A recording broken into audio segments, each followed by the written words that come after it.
Hello, students, and good morning, and welcome back.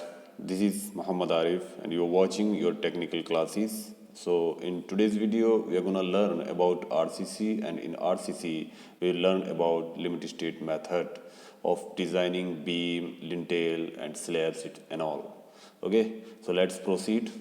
Guys हमने आपको जो लास्ट फिजिकल क्लासेस हमने आपकी ली थी उसमें हमने आपको सीमांत अभिकल्पन विधि यानी लिमिट स्टेट मेथड में आपको इसके कुछ न्यूमेरिकल क्वेश्चन कराए थे और कुछ थ्योरी बताई थी और जिसमें हमने आपको फिगर्स बताए थे, स्ट्रेस स्ट्रेन डायग्राम बताए थे कंक्रीट के लिए और स्ट्रेस स्ट्रेन डायग्राम बताए थे आपको स्टील के लिए।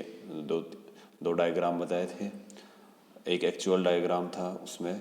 तो बहुत सारे डायग्राम हमने आपको बताए थे, उसमें आपको और कैरेक्टरिस्टिक स्ट्रेंथ बताई थी कंक्रीट की, और आपको एक ब्लॉक डायग्राम बनवाया था जिसमें हमने आपको इस तरह से स्ट्रेस निकालना सिखाया था। कैसे जरा भी देखते हैं।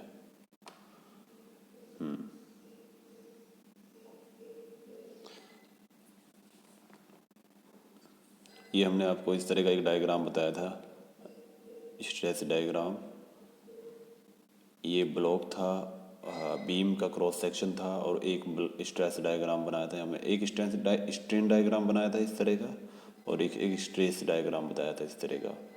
और कुछ दूर तक वो लीनियर रहता है और उसके बाद वो पैराबोलिक हो जाता है, ऐसे समझे। ये था। तो इस वीडियो में हम आपको सबसे पहले तो बताते हैं कि डिज़ाइन करने के लिए लिमिट स्टेट मेथड से अगर हम किसी बीम को डिज़ाइन कर रहे हैं तो उसमें हम कुछ मान्यताएं को फॉलो करना पड़ता है हमें उसमें। तो वे मान्यताएं क्या क्या है, ये क्वेश्चन आता है assumptions of limit state method. तो आपको क्या करना है कि ये 5-6 मान्यताएं मैं आपको बताता हूँ, इन्हीं को आपको अपनी कॉपी में लिख लेना है। बहुत इंपॉर्टेंट क्वेश्चन है लिमिट स्टेट मेथड का। ये लिमिट स्टेट मेथड का वो चैप्टर है जिसमें हम थ्योरेटिकल पोर्शन ज़्यादा पढ़ रहे हैं, बाकी जो अभिकल्पन यानी डिज़ाइन हम करेंगे वो चैप्टर आगे आ रहा है डिज़ाइन का, हम आपको सिलेबस में भी लास्ट में बताएंगे। तो यहाँ हम केवल अभी ये क्वेश्चन है 5 नंबर का आता है जिसमें हमें लिमिट स्टेट मेथड की अभिकल्पनाएं हमें लिखनी होती हैं, ये जो दिया हुआ है। ओके, तो पहली अभिकल्पना क्या है उसको जरा देखिए। एक मिनट जरा देखिए। हाँ, इसमें लिखा है कि अक्ष के लंबवत स्थित काट नमन के पश्चात भी समतल में ही रहती है और विकृति परिवर्तन सरल रेखीय होता है। ये हमने आपको मॉस में पहले भी बताया है कि मॉस में हमने बताया था कि जब बेंडिंग होता है ना किसी बीम का। हाँ, एक मिनट। जब किसी का बीम का बेंडिंग होता है तो इस तरह से वो होता है। जरा देखिए यहाँ पे, ये देख लीजिए, ये कोई बीम था और उसका बेंड हो गया इस तरह से, बेंडिंग हो गया उसका। तो ये जो अगर कोई क्रॉस सेक्शन इसका इस तरह का था, ये क्रॉस सेक्शन कोई इस तरह का था, यानी मतलब सीधा था, कोई भी क्रॉस सेक्शन इसमें सीधा ही होगा। एक क्रॉस सेक्शन ये हो सकता है इसका। तो बेंडिंग के पश्चात वो क्रॉस सेक्शन सीधा ही रहना चाहिए, लीनियर ही। ऐसा नहीं है कि इस तरह से हो जाए, ऐसे हो जाए, ऐसे हो जाए, नहीं, ऐसा ही होना चाहिए सीधा। बेंडिंग से पहले भी वो सीधा था, इस तरह से बेंडिंग से पहले भी सीधा था और बाद में भी वो सीधा ही रहना चाहिए। जैसे यहाँ पे स्ट्रेट है तो यहाँ भी स्ट्रेट ही होना चाहिए, एक ही उसी समतल में होना चाहिए, मतलब यानी इस तरह से न हो जाए जैसे दिखाया है, समझे। तो ये पहली मान्यता है इसकी लिमिट स्टेट मेथड की कि किसी भी कोई भी क्रॉस सेक्शन बेंडिंग से पहले और बेंडिंग के बाद अगर समतल है कोई तो वो समतल ही रहना चाहिए, वो वक्र में नहीं हो जाना चाहिए। ठीक है, तो ये एक पहली मान्यता है, इसको आप एज इट इज लिख लेंगे। दूसरी मान्यता तो देखिए यहाँ पे, दूसरी मान्यता है उदासीन अक्ष से दूर स्थित संपीड़न तंतु में नमन के कारण विकृति का मान 0.0035 होना चाहिए, होगा या होना चाहिए, इसी को लिखेंगे। हमने आपको एक डायग्राम बताया था इसमें जब हम आपको ये चैप्टर समझा रहे थे कि उसमें एक तो क्रॉस सेक्शन दिखाया गया था इस तरह से, ऐसे, और क्रॉस सेक्शन में हमने आपको एक स्ट्रेन डायग्राम बताया था। यहाँ पे यहाँ बार लगी हुई होंगी इस तरह से छड़ लगी थी और यहाँ तक हमने इसका ये डायग्राम खींचा था, स्ट्रेन डायग्राम। और ऊपर जो विकृति का मान था वो यही था 0.0035। तो उदासीन अक्ष से दूरस्थ स्थित तंतु ये जो यहाँ पर हैं, वहाँ पर सबसे ऊपर इन तंतु पर विकृति का मैक्सिमम वैल्यू कितना होना चाहिए, ये 0.0035 होना चाहिए। ठीक है, तो ये दूसरी मान्यता हो जाएगी आपकी। तीसरी मान्यता देखिए सी, कंक्रीट में संपीड़न प्रतिबल वितरण तथा विकृति के बीच संबंध आयताकार, समलंबाकार अथवा परवलयकार या किसी अन्य आकार का हो सकता है ना। तो परंतु माने गए आकार के आधार पर सामर्थ्य का मान परीक्षणों द्वारा प्राप्त मानों से सुमेलित होना चाहिए। कुल मिला के ये है इसमें कि आपको जब स्ट्रेस डायग्राम बनवाया था हमने इसका, है ना, लिमिट स्टेट मेथड में, वो किस तरह का बनवाया था एक एक को देखते रहिए और आपको मान्यताएं लिखनी अभी समझना है बस आपको।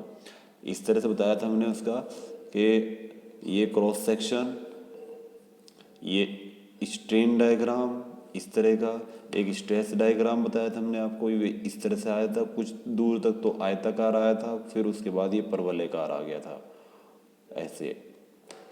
तो कुल मिला के डायग्राम जो है वो आयताकार भी हो सकता है, यहाँ तक तो ये आयताकार ही है इतना भाग, उसके बाद परवलयकार है ये नीचे नीचे का, तो परवलयकार भी हो सकता है। तो यही है, लेकिन जो वैल्यू जो ये जो समीकरण आएगी इसकी, जो हम परीक्षण करेंगे, टेस्ट करेंगे, तो टेस्ट से जो वैल्यूज आएंगी वो इससे मेल खानी चाहिए, है ना, सुमेलित होनी चाहिए। कुल मिला के आपको पता है कि हम FC का मान कितना लेते हैं, FC की वैल्यू कितनी लेते हैं, FC की हम वैल्यू इसमें दिखाई गई है 0.67 से मल्टीप्लाई कर देते हैं कैरेक्टरिस्टिक्स लेंथ को, कैरेक्टरिस्टिक लेंथ को 0.67 से मल्टीप्लाई करते हैं तो ये संपीड़न सामर्थ्य आ जाती है। तो कुल मिला के इसके बराबर होनी चाहिए। फिर से देख लीजिए सी वाली को कि कंक्रीट में संपीड़न प्रतिबल वितरण और विकृति के बीच संबंध कैसा हो सकता है, अभी बताया, आयताकार भी हो सकता है, समलंबाकार या परवलयकार हो सकता है, या फिर अन्य किसी आकार का भी आ सकता है, वो वैल्यू पे डिपेंड करेगा कितना है। या और ये जो मान आए हैं वो परीक्षण जो टेस्ट करेंगे उनसे प्राप्त मानों से हमें मैच भी करने चाहिए। जैसे आपको पता है अभिकल्पन के लिए जो कंक्रीट का होता है वो कितना होता है 0.67 FC के, और स्टील के लिए 0.87 आता है, वहाँ पर आपने देखा होगा 0.87, तो उन वैल्यू से मैच कर जाना चाहिए। ठीक है, नेक्स्ट पॉइंट, कंक्रीट की तनन सामर्थ्य उपेक्षणीय है। ये आपको ऑलरेडी नोन है कि हम कंक्रीट को जो लगाते हैं वो टेंसाइल स्ट्रेंथ के लिए नहीं लगाते। कंक्रीट टेंसाइल स्ट्रेंथ नहीं ले सकती किसी भी बीम में। इस तरह से आप देख सकते हैं कि ये कोई सेक्शन है, तो ये इसकी उदासीन अक्ष है, नीचे आपने स्टील लगाया, तो स्टील जो है टेंसाइल स्ट्रेंथ के लिए लगाई जाती है, और कंक्रीट संपीड़न के लिए, ना कि क्या के लिए, तनाव के लिए नहीं लगती कंक्रीट, तनाव के लिए तो केवल स्टील लगाई जाती है। तो संपीड़न सामर्थ्य तो कंक्रीट की सबसे अधिक होती है और तनाव सामर्थ्य कंक्रीट की 0 होती है। तो उपेक्षणीय है, यानी उसको छोड़ देंगे आप इसको यहाँ पे। तो यही लिखा हुआ है कि कंक्रीट की तनाव सामर्थ्य हम 0 लेंगे, ये यहाँ पे आप देख सकते हैं, ये लिखा हुआ है। ओके, नेक्स्ट डी,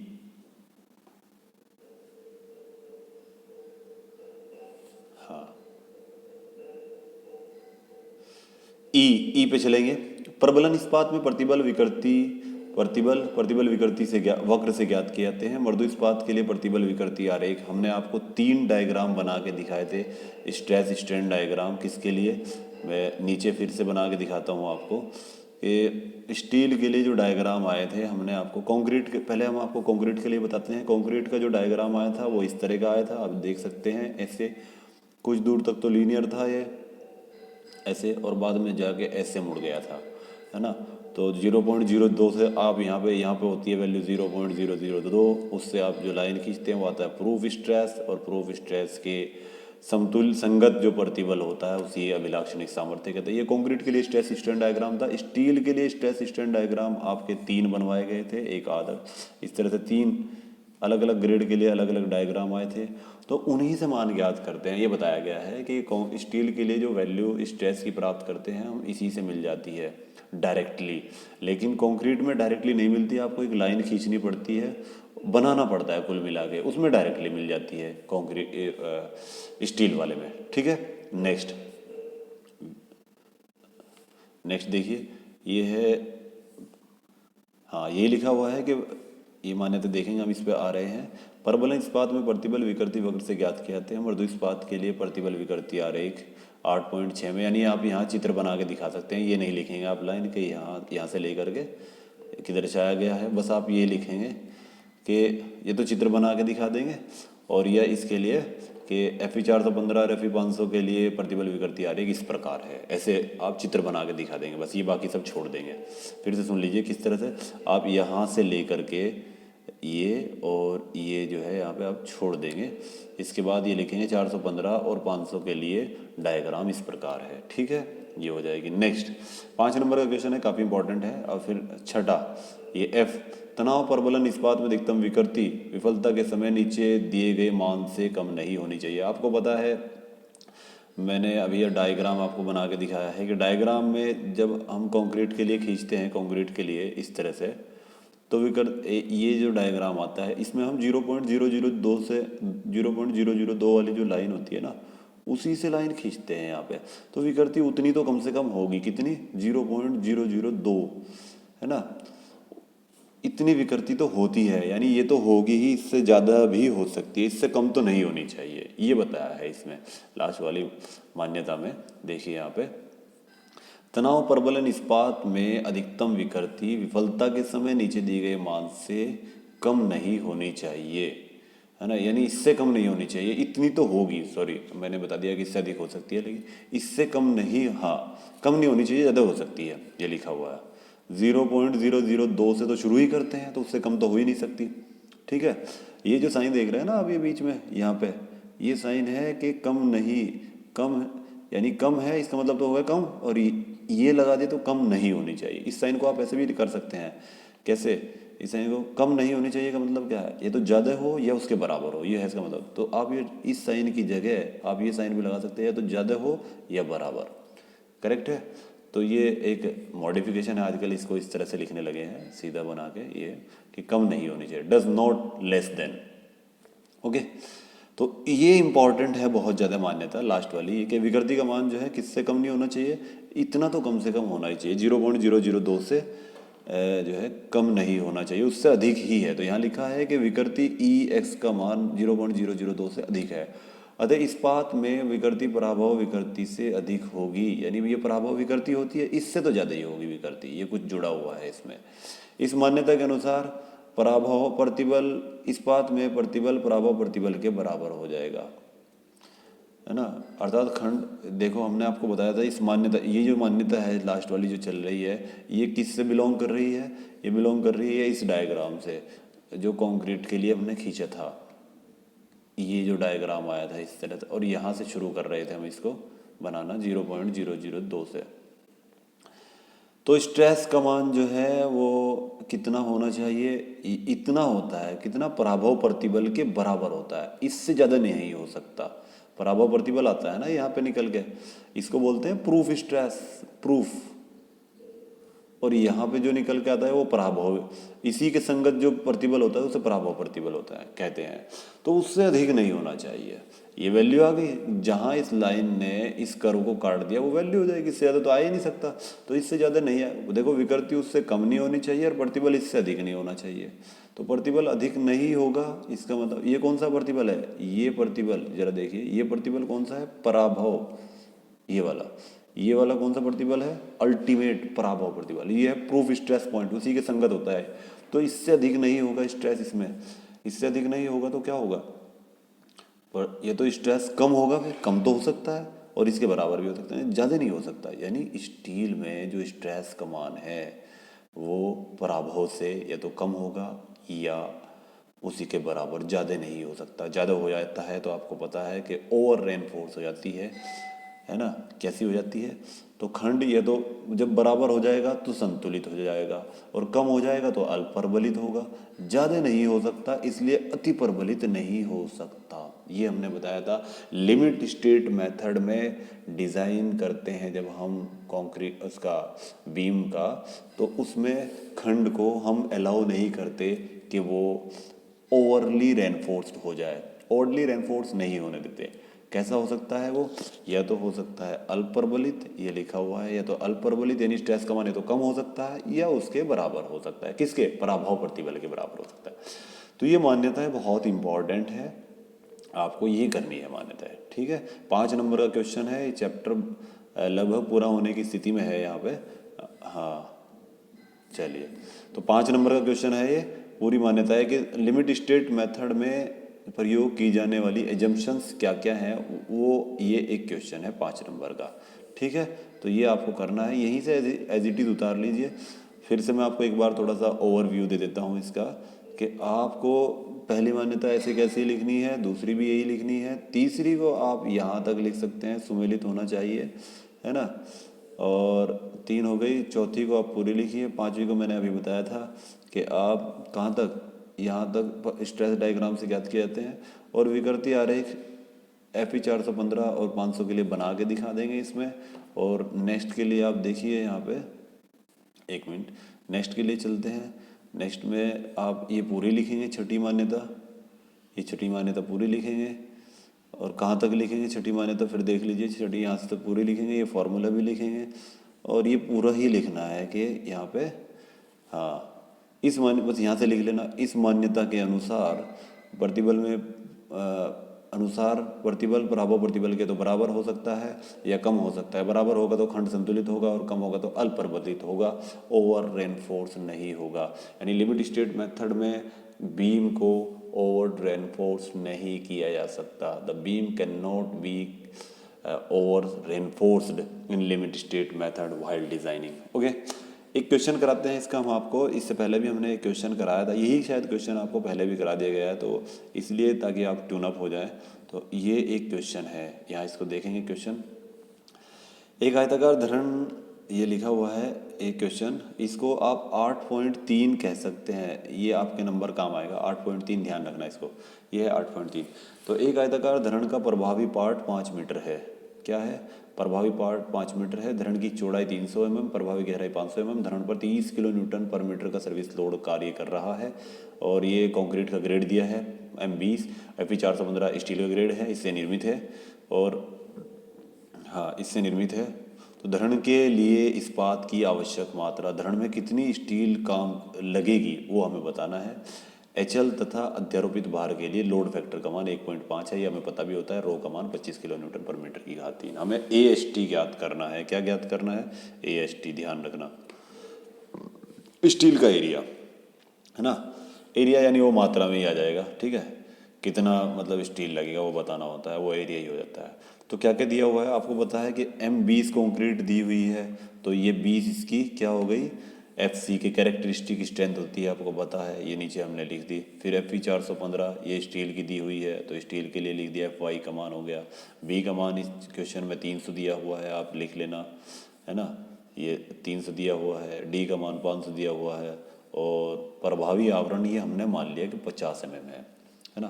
तो टोटल गहराई कितनी होगी, अगर बीम को मैं बनाऊं, आपको पता है बीम किस तरह का होता है। ये अगर क्रॉस सेक्शन ले हम, देखिए, एक मिनट, हाँ, मान लिया ये क्रॉस सेक्शन है इस तरह का, है ना। तो क्रॉस सेक्शन में यहाँ लगते हैं, यहाँ लगता है ये लगाते हैं हम स्टील। तो इससे ऊपर जो होता है उसे कहते हैं प्रभावी गहराई। प्रभावी गहराई नीचे होता है ये आवरण, ये यहाँ तक आवरण। आवरण को हम 50 मान लेते हैं, तो आवरण मान ले तो टोटल कितनी होगी, प्रभावी गहराई तो दी है 500, यहाँ से यहाँ तक, पर 500 और 50, 550, ये आ गया 550, ठीक है। तो धरण का स्वयं का भार हम निकालेंगे किससे, रो, धरण का स्वयं का भार जो होगा, एक मिनट,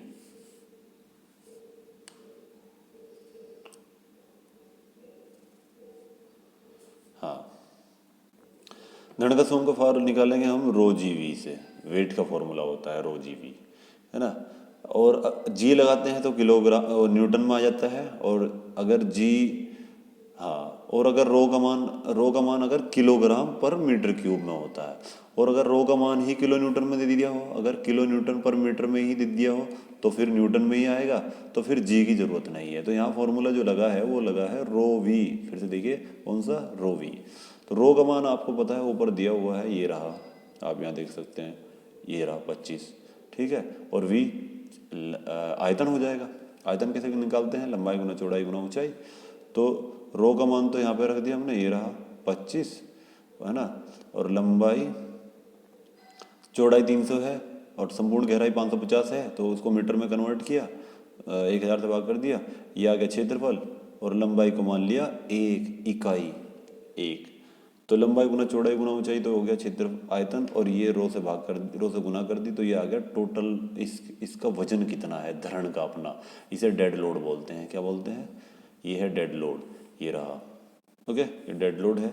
तो अध्यारोपित ऊपर से लगा हुआ कितना है इसके ऊपर, ये इस तरह से बीम है और यूडीएल लगा हुआ है इसके ऊपर कितना, यहाँ पे 30 किलो न्यूटन पर मीटर का, ये ऊपर क्वेश्चन में दिया हुआ है 30 किलो न्यूटन पर मीटर। तो 30 तो हो गया ये, और 4 इसका अपना वजन है, 30 और 4 34 हो गया टोटल किलो न्यूटन। क्या में हो गया 34 किलो न्यूटन पर मीटर। इतना 34 किलो न्यूटन पर मीटर का टोटल लोड लगा हुआ है, इसे टोटल लोड कहते हैं। अगले पेज पे आप देख सकते हैं, भाई फिर से दिखाया मैंने इसको कि अरे 1 मिनट, टोटल ये यहाँ थोड़ा सा गड़बड़ हो गया। क्या देखो, इसको अध्यारोपित ही लिख दिया, होना चाहिए ये टोटल।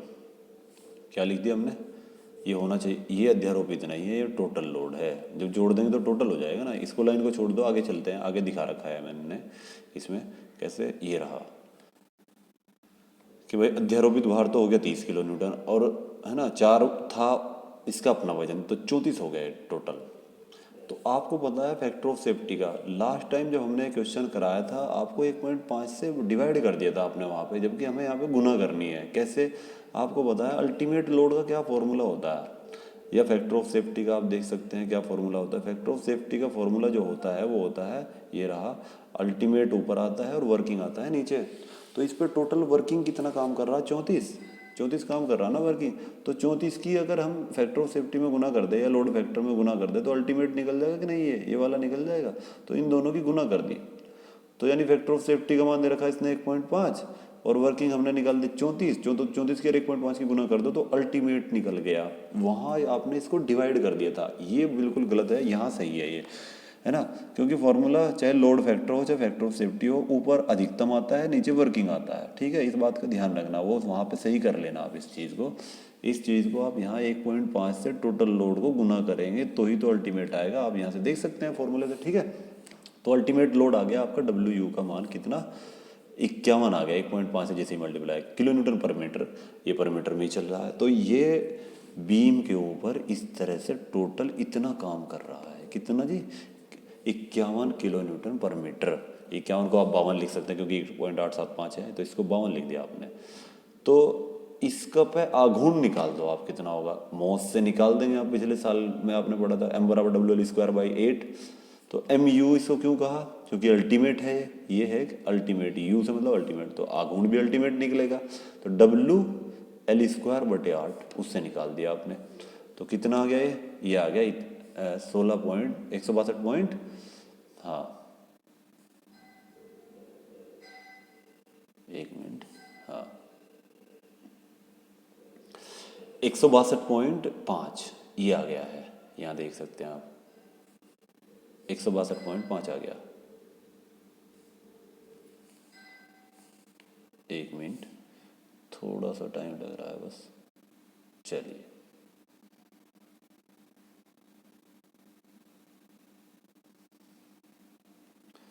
हाँ जी,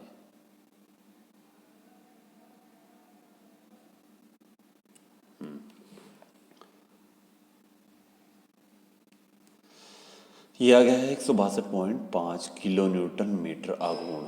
लेकिन आपको पता है यहाँ पे Fe का जो ग्रेड है आयरन का, वो कितना दिया हुआ है, Fe 415। अब आपको पता है अल्टीमेट जो लिमिट स्टेट मेथड है उसमें ओवर रेनफोर्स बीम को अलाउ नहीं किया जाता। ओवर रेनफोर्स है ही या फिर ये कैसा रेनफोर्स है, ये पता करने के लिए हमें आघूर्ण यहाँ 2 तरीके से निकालना पड़ता है। एक तो ये इसका क्रूड मेथड है जनरली, ये जिसमें हम निकालते हैं WL²/8 करके, या सिंपल फॉर्मूला WL/4 लगा करके। एक यहाँ हम निकालते हैं क्योंकि इसकी लिमिट कितनी हो सकती है, ये तो सिंपल है क्योंकि, और ये मेथड है लिमिट स्टेट मेथड। कौन सा है, एल लिमिट स्टेट मेथड। तो लिमिट स्टेट मेथड में लिमिट वाली वैल्यू निकाल जाती है। लिमिट का मतलब अंतिम, लिमिट स्टेट मेथड में अंतिम वैल्यू पता हो जाती है हमें। तो अंतिम वैल्यू कितनी है इस आघूर्ण की, उसका फॉर्मूला होता है 0.138। हम फॉर्मूले भी नीचे लिखे हैं आपके लिए हमने, अगर आप कहीं आप भूल न गए हो तो। ये आयरन के ग्रेड के अलग अलग ग्रेड के लिए अलग अलग फॉर्मूले हैं। मैं आपको एक बार ओवरव्यू करा देता हूँ। यहाँ पे लास्ट में हमने आपको ये फॉर्मूले दिखाए हैं। देखो ये कहाँ पे है, ये रहा, मैं आपको दिखा देता हूँ जी, ये रहे, देखो।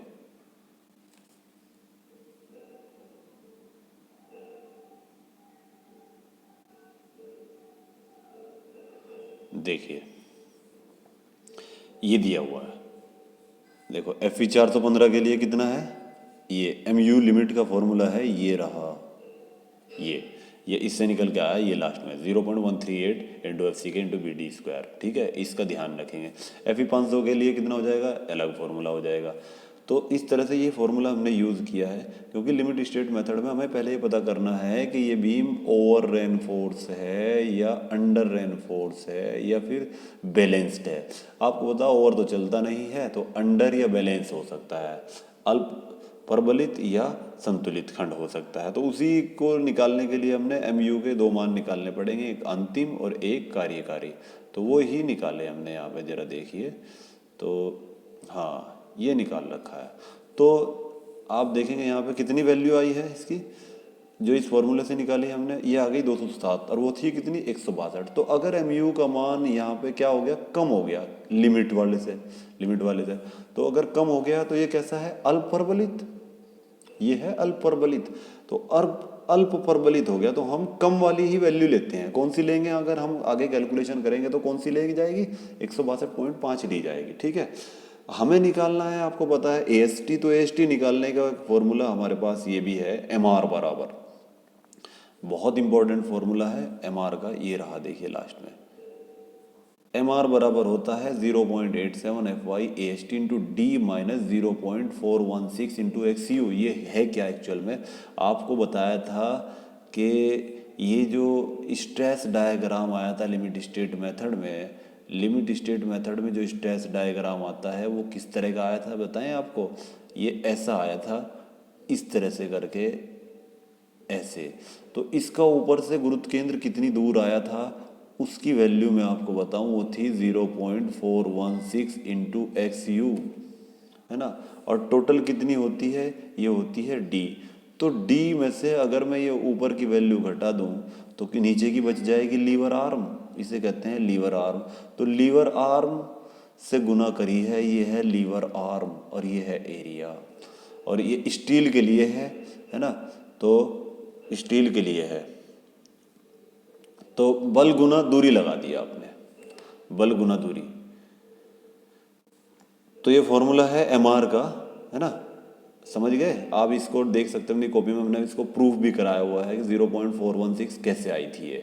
तो MR का एक फॉर्मूला ये भी है, ये आप देख सकते हैं, MR बराबर, ठीक है, 0.87 FY AST D minus 0.416 into XU। XU का मतलब है अल्टीमेट वैल्यू, कहें कि उदासीन अक्ष की कितनी दूरी है, उदासीन अक्ष कितनी दूर है, XU का मान कितना है। ये अगर यहाँ पे खंड है तो कितनी दूर है XU कितना है, ये वैल्यू कितनी है, MR का फॉर्मूला है। अब XU तो इस फॉर्मूले में पता ही नहीं, क्योंकि हमें निकालना क्या है, हमें क्या निकालना है भाई, हमें निकालना है इसमें AST। क्या निकालना है,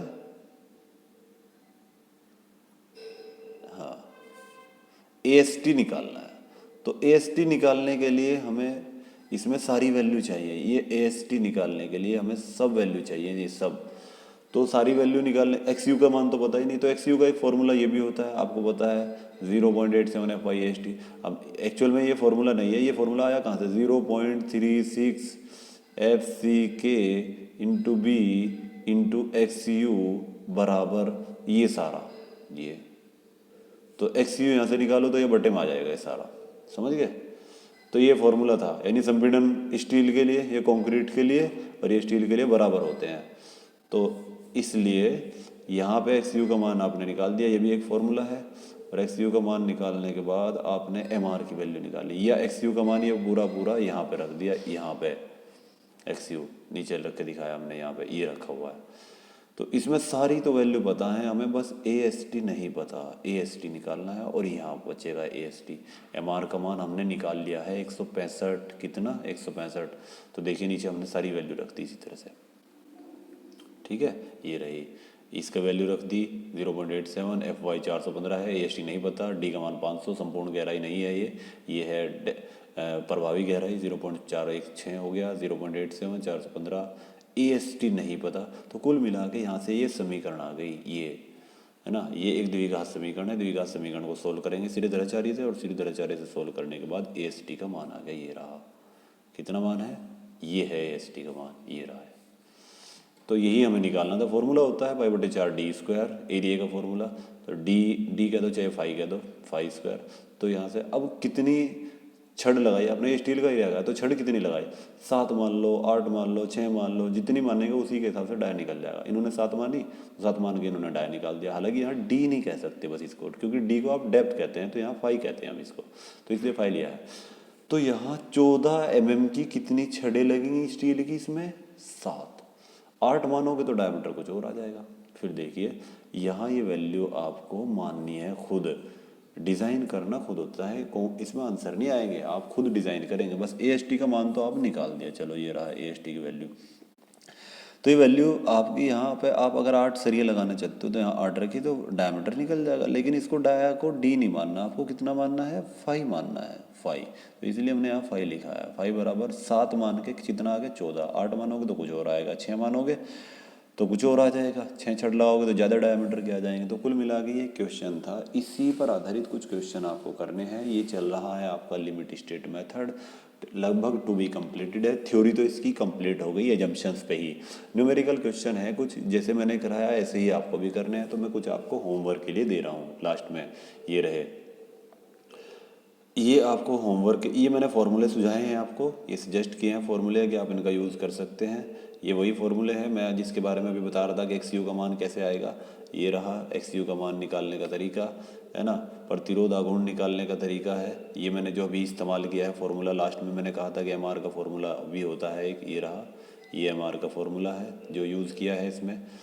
और ये भी बताया है कि एक्स यू अगर कम होगा तो क्या होगा, एक्स यू ज़्यादा हो जाएगा तो ओवर रेनफोर्स हो जाएगा, जो इसमें नहीं करते हम। देखो लिमिट स्टेट मेथड में ओवर रेनफोर्स बीम नहीं माना जाता, ये लिखा हुआ है। और तो उसको क्या करेंगे, उस खंड को फिर दोबारा से डिज़ाइन करना पड़ता है, ओवर रेनफोर्स बीम नहीं चलेगा इसमें, ठीक है। संतुलित मान के दोबारा से डिज़ाइन करते हैं। तो कुछ फॉर्मूले हैं, एफ 250 के लिए अलग फार्मूला है ना, एक्स यू लिमिट का भी और एम यू लिमिट का भी नीचे लिखे हुए हैं वो कुछ फॉर्मूले, ये रहे सारे। तो ये सब फॉर्मूले यूज़ करते हुए आपको डिज़ाइन करना है बीम का। इस चैप्टर में बहुत छोटे ही क्वेश्चन है, क्या क्या निकालवा सकता है आपसे वो मैं थोड़ा सा आपको बता देता हूँ इस चैप्टर में।